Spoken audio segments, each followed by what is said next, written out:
Hello. Grainy is my latest Blender add-on. Film grain is a common post-processing step to help glue an image together and add some texture. It's different to the render noise you might get if you use a low sample count, and it's different to a white noise texture. Film grain has a naturalness to it, making your render look more like it was shot with a real camera. Grainy lets you design your own film grains, composite them easily onto your renders, and even export and sell them. Here's how it works. First, to install the add-on, open Preferences, Add-ons, and click Install. Select the downloaded zip file.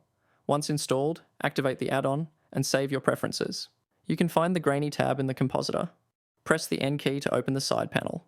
I recommend opening an image editor window so you can preview the generated grains easily. The Grainy pipeline works from top to bottom. Just play with these settings to adjust the look of the grain and hit Create Test Frame to preview it. Clip Min and Clip Max adjust the black and white levels of the grain. You can change these values to make lighter, darker, or more contrasted film grains. The kernel and sigma values adjust how much Gaussian blur is applied to the grain. This is an important step for creating a natural look instead of just pixelated white noise. Grainy generates frames to match your scene resolution. Oversampling will double the generated resolution, which can give you a much finer grain when you downscale it in the compositing stage. Checking monochromatic will desaturate the grain. Once you are happy with the grain, select an output folder. Set the number of frames you need here.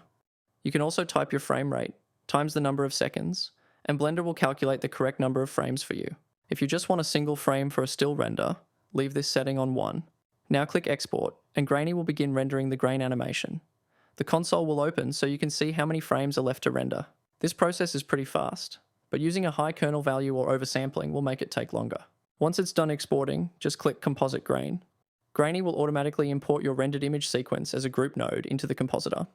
Alternatively, if you've already exported a grain sequence, you can access it by pointing the grain folder to it.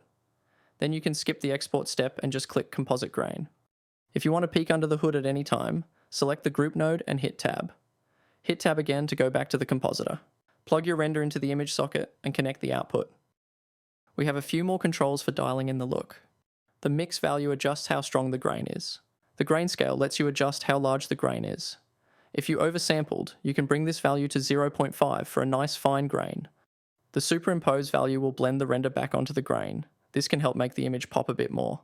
Finally, if your grain is darkening the render too much, you can adjust the exposure compensation value to bring it back to the right level. Here's a quick comparison between some grain I made in Grainy and some other stock grains I have on my computer.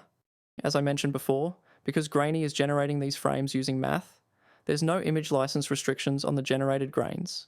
That means you can make your own grain overlay pack and give it out to your friends, or even sell it. Grainy is available on my Patreon and the Blender Marketplace. Links are in the description.